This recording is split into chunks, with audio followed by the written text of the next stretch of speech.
नमस्कार, मैं हूं आपके साथ सोनिया चौहान। अपना उत्तर प्रदेश में आप सभी का स्वागत है। रुक करते हैं खबरों की ओर।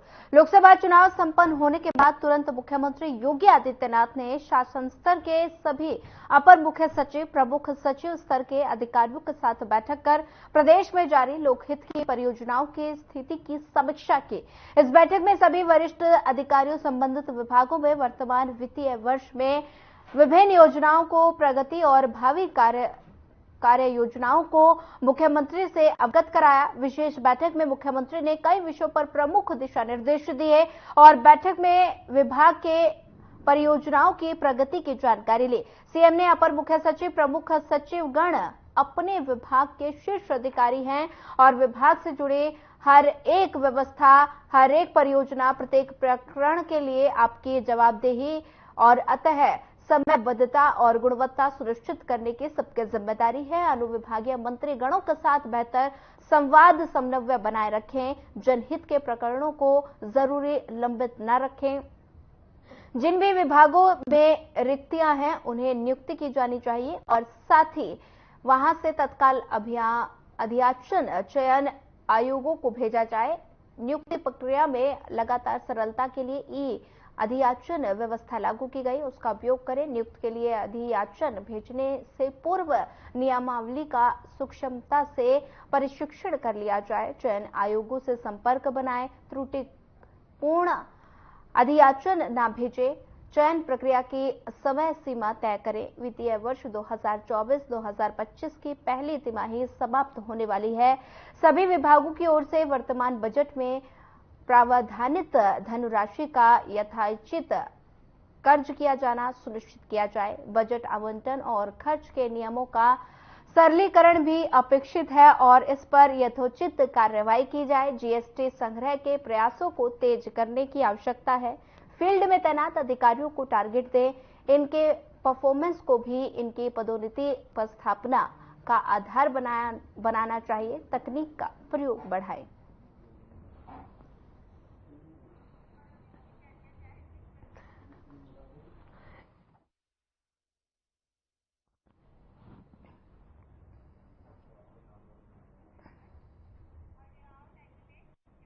मुख्यमंत्री योगी आदित्यनाथ ने चुनाव आचार संहिता समाप्त होने के बाद फिर से जनता दर्शन शुरू किया। सीएम के सरकारी आवास पर गुरुवार को काफी संख्या में पीड़ित पहुंचे। इन लोगों ने सीएम को अपनी पीड़ा सुनाई। मुख्यमंत्री ने हर एक फरियादी के पास पहुंचकर उनकी परेशानी जानी, जिनका संबंधित अधिकारियों को तत्काल निस्तारण के लिए कहा। मुख्यमंत्री ने अधिकारियों को निर्देश दिए कि आमजन से जुड़े कार्य निश्चित समय सीमा में हों। किसी भी कार्यों में अनदेखी कतई बर्दाश्त नहीं होगी। जनता से जुड़े मुद्दे सरकार की प्राथमिकता में हैं और इसके साथ ही सीएम योगी ने युवाओं से भी मुलाकात की।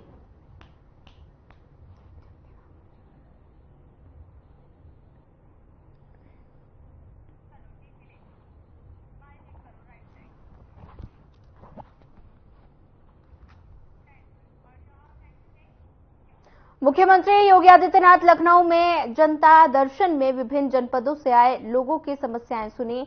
लोकसभा चुनाव के कारण लगी आचार संहिता की वजह से पिछले 2 महीने से जनता दर्शन बंद था। आचार संहिता हटने के बाद सीएम ने फिर से जनता के दर्शन की शुरुआत की।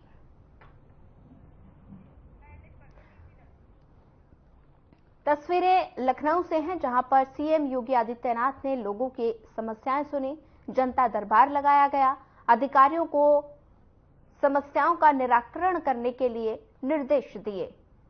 फिर से शुरू हुआ जनता दर्शन। सीएम योगी आदित्यनाथ ने लोगों की समस्याएं सुनी और साथ ही लोगों को समस्याओं का जल्द निस्तारण करने का आश्वासन भी दिया और साथ ही अधिकारियों को समस्याओं को जल्द से जल्द निराकरण करने के लिए निर्देश दिए गए। तस्वीरें लखनऊ से हैं, जहां पर अधिकारियों को निराकरण करने के लिए सीएम योगी आदित्यनाथ ने निर्देश दिए। फिर से जनता दर्शन शुरू हुआ। सीएम योगी आदित्यनाथ ने लोगों की समस्याएं सुनी।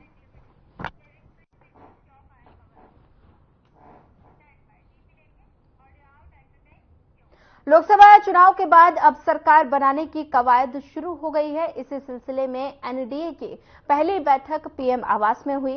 1 घंटे चली इस बैठक में पीएम मोदी को बता दें कि एनडीए का नेता चुना गया और साथ ही बैठक में 16 पार्टियों के 21 नेता शामिल हुए। मिली जानकारी के अनुसार एनडीए के सांसदों की 7 जून को बैठक होगी। इसके बाद शाम 5 बजे से 7 बजे के बीच सरकार बनाने का दावा पेश करने के लिए राष्ट्रपति के पास जाएंगे और वहीं राजनाथ सिंह, अमित शाह और जेपी नड्डा को सभी सहयोगी दलों के साथ 1 to 1 बात करने और नई सरकार के स्वरूप पर चर्चा करने की जिम्मेदारी दी। और इस बीच पीएम मोदी के इस्तीफे और कैबिनेट को भंग करने की सिफारिश के बाद राष्ट्रपति द्रौपदी मुर्मू ने लोकसभा को भंग कर दिया और साथ ही जेडीयू सांसद राजीव रंजन सिंह ने कहा कि एनडीए की बैठक में सभी घटक दल के नेता मौजूद थे।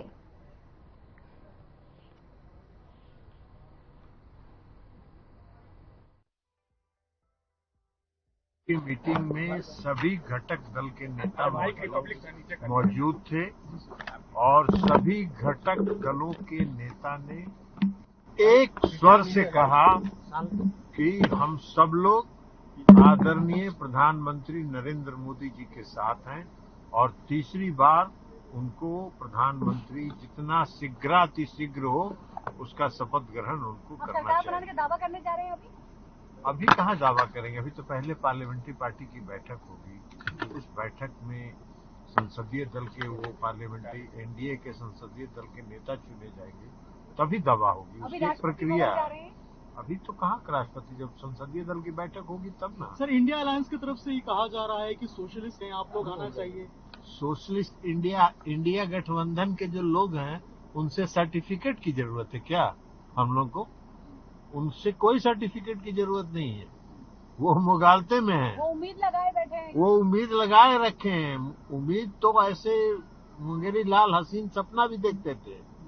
और हम लोग के यहाँ बिहार में एक कहावत है कि बिल्ली जो है दही के सीका के नीचे बैठी रहती है इस इंतजार में कि सीका गिरे और उसका छाली वो खाए, तो वो इसी इंतजार में रहे, बिल्ली की तरह नीचे बैठे रहे, कुछ नहीं मिलने वाला है। हम लोग मजबूती के साथ एनडीए के साथ हैं, प्रधानमंत्री नरेंद्र मोदी जी के साथ हैं।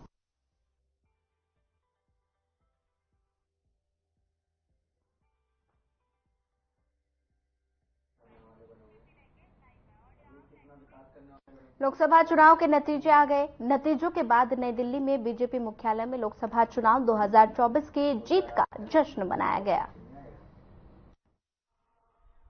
शानदार परिचय दिया। भारत के चुनाव प्रोसेस, चुनाव के इस पूरे सिस्टम और चुनाव प्रक्रिया की क्रेडिबिलिटी पर हर भारतीय को गर्व है। इस स्केल पर चुनाव का,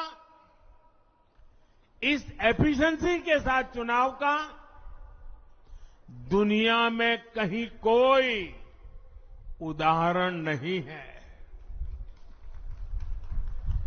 और मैं देशवासियों को कहूंगा,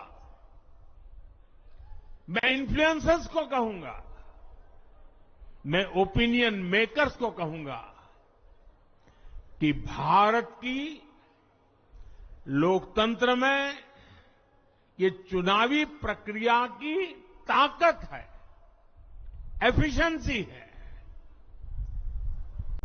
ये अपने आप में बहुत बड़ा गौरव का विषय है। भारत की पहचान को 4 चांद लगाने वाली बात है।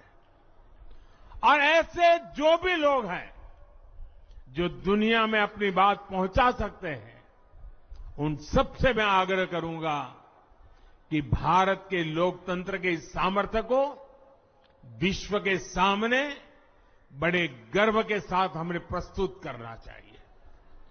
इस बार भी भारत में जितने लोगों ने मतदान किया, वो अनेक बड़े लोकतांत्रिक देशों की कुल आबादी से भी ज्यादा है। जम्मू कश्मीर के मतदाताओं ने इस चुनाव में रिकॉर्ड वोटिंग कर अभूतपूर्व उत्साह दिखाया है और दुनिया भर में भारत को बदनाम करने वाली जो ताकतें हैं उनको आईना दिखा दिया है। मैं देश के हर मतदाता को, जनता जनार्दन को विजय के इस पावन पर्व पर आदरपूर्वक नमन करता हूं। मैं देश भर के सभी दलों, सभी उम्मीदवारों का भी अभिनंदन करता हूं। सभी की सक्रिय भागीदारी के बिना लोकतंत्र की ये विराट सफलता संभव नहीं थी। भाजपा के, एनडीए के हर कार्यकर्ता साथी को भी मैं हृदय से धन्यवाद करता हूं।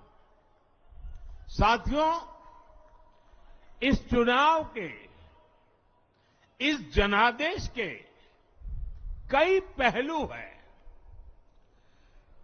1962 के बाद पहली बार कोई सरकार अपने 2 कार्यकाल पूरे करने के बाद तीसरी बार वापस आई है।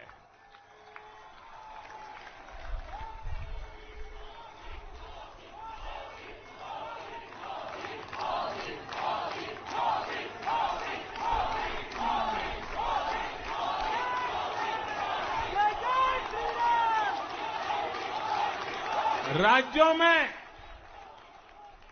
जहां भी विधानसभा के चुनाव हुए, वहां पर एनडीए को भव्य विजय मिली है।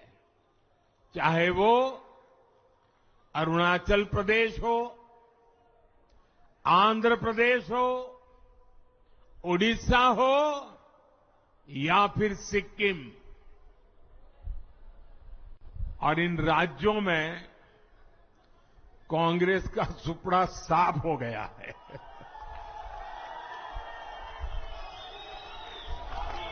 मेरे पास डिटेल तो नहीं है, लेकिन शायद उनको जमानत बचाना भी मुश्किल हो गया होगा।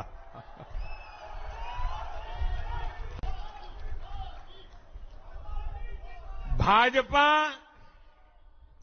उड़ीसा में सरकार बनाने जा रही है और लोकसभा चुनाव में भी उड़ीसा ने बेहतरीन प्रदर्शन किया है। ये पहली बार होगा जब महाप्रभु जगन्नाथ की धरती पर बीजेपी का मुख्यमंत्री होगा।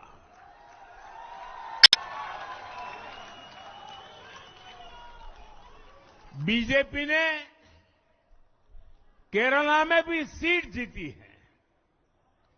हमारे केरल के कार्यकर्ताओं ने बहुत बलिदान दिए हैं। कई पीढ़ियों से वो संघर्ष भी करते रहे, जन सामान्य की सेवा भी करते रहे और पीढ़ियों से, मैं सालों से नहीं कह रहा हूं, पीढ़ियों से जिस क्षण का इंतजार किया वो आज सफलता को चूमने लगी है।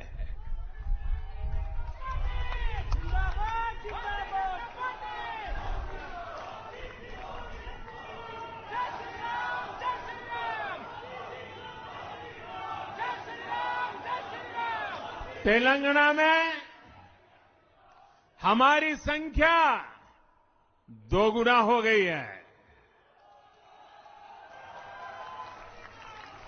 मध्य प्रदेश, गुजरात, छत्तीसगढ़, दिल्ली, उत्तराखंड, हिमाचल, ऐसे कई राज्यों में हमारी पार्टी ने लगभग क्लीन स्वीप किया है।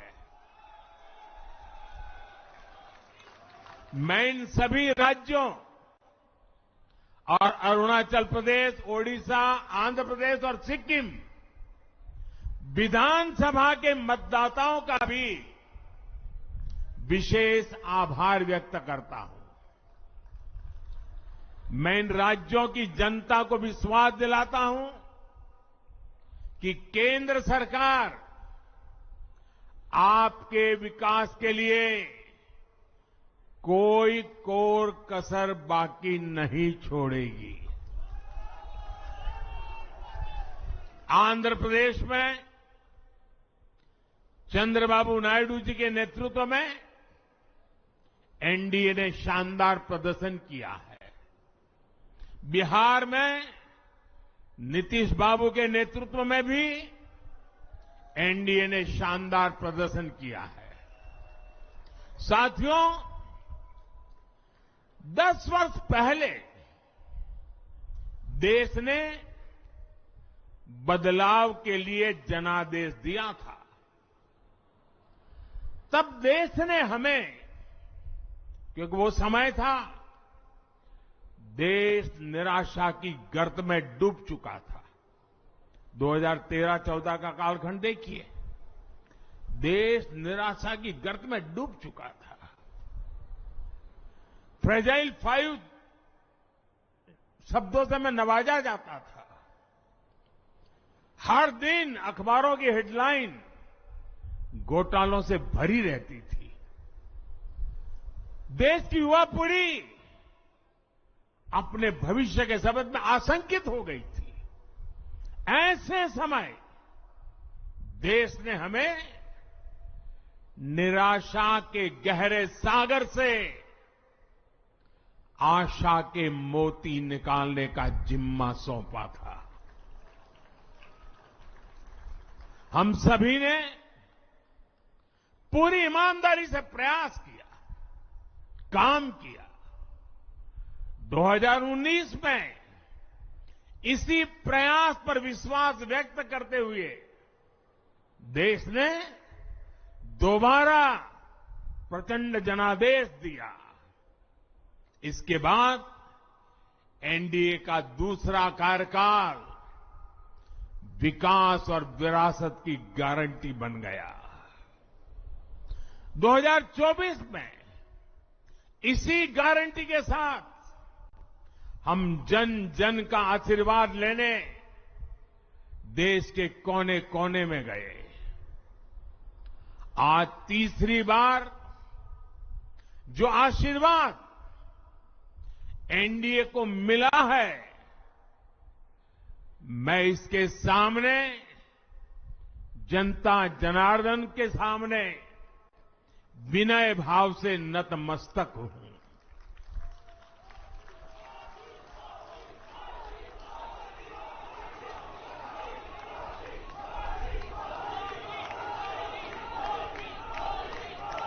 साथियों, आज का यह पल निजी तौर पर मेरे लिए भी भावुक करने वाला पल है। मेरी मां के जाने के बाद ये मेरा पहला चुनाव था, लेकिन सच मानिए, देश की कोटि कोटि माताओं, बहनों, बेटियों ने मां की कमी मुझे खलने नहीं दी। मैं पूरे देश में जहां जहां भी गया, माताओं, बहनों, बेटियों ने अभूतपूर्व स्नेह और आशीर्वाद दिया। और ये आंकड़ों में नहीं दिख सकता है। देश के इतिहास में महिलाओं द्वारा वोटिंग के सारे रिकॉर्ड टूट गए। इस प्यार, इस अपनेपन को मैं शब्दों में बयान नहीं कर सकता। ये मेरे भावों में है, ये मेरे मन मस्तिष्क के कोने कोने में रचा बसा है। देश की कोटि कोटि माताओं बहनों ने मुझे नई प्रेरणा दी है। साथियों, पिछले 10 साल में देश ने बहुत बड़े फैसले लिए हैं। राष्ट्र प्रथम की भावना हमें असामान्य लक्ष्य हासिल करने का हौसला देती है। ये हम में कुछ कर गुजरने की इच्छा शक्ति उत्पन्न करती है। हमने दुनिया की सबसे बड़ी जन कल्याणकारी योजनाएं चलाई। आजादी के 70 साल बाद 12 करोड़ लोगों को नल से जल मिला। आजादी के 70 साल बाद 4 करोड़ गरीबों को पक्के घर मिले। देश के 80 करोड़ जरूरतमंदों को मुफ्त राशन की सुविधा मिली। करोड़ों गरीबों को 5 लाख रुपए तक के मुफ्त इलाज की सुविधा मिली। राष्ट्र प्रथम की इसी भावना की वजह से जम्मू कश्मीर से 370 हटी। जीएसटी और आईबीसी जैसे रिफॉर्म हुए, बैंकिंग रिफॉर्म हुए। हमने राष्ट्रहित को हमेशा सबसे आगे रखा। आप याद करिए, कोरोना का इतना बड़ा संकट आया, हमने वही फैसला लिया जो देश हित में था, जनहित में था। हमने हर दबाव से अलग हटकर कदम उठाया और इसी का नतीजा है आज भारत दुनिया की सबसे तेजी से विकसित होती बड़ी इकोनॉमी है। राष्ट्र प्रथम की यही भावना भारत को आत्मनिर्भर बनाएगी।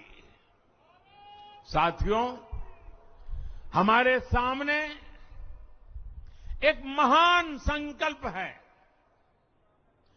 विकसित भारत का संकल्प। 10 साल के बाद लगातार तीसरी बार जनता जनार्दन का प्यार, उनका आशीर्वाद हमारा हौसला बढ़ाता है, हमारे संकल्प को नई मजबूती देता है, नई ऊर्जा देता है। हमारे विरोधी एकजुट होकर भी उतनी सीटें नहीं जीत पाए जितनी इस लोकसभा चुनाव में अकेली बीजेपी ने जीती है।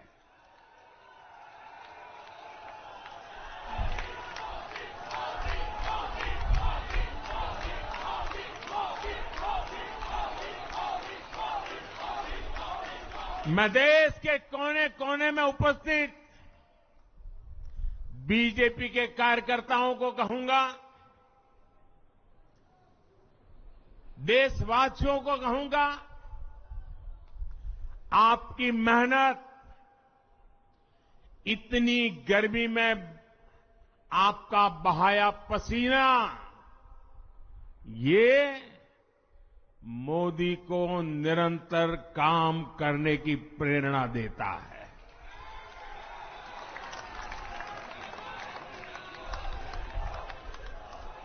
और मैं देशवासियों का दोबारा दोहराना चाहता हूं, अगर आप 10 घंटे काम करेंगे तो मोदी 18 घंटे काम करेगा। आप 2 कदम चलेंगे तो मोदी 4 कदम चलेगा। हम भारतीय मिलकर चलेंगे, देश को आगे बढ़ाएंगे। तीसरे कार्यकाल में देश बड़े फैसलों का एक नया अध्याय लिखेगा। फिलहाल इस बुलेटिन में इतना ही। ज्यादा खबरों के लिए बने रहिए हमारे साथ। नमस्कार।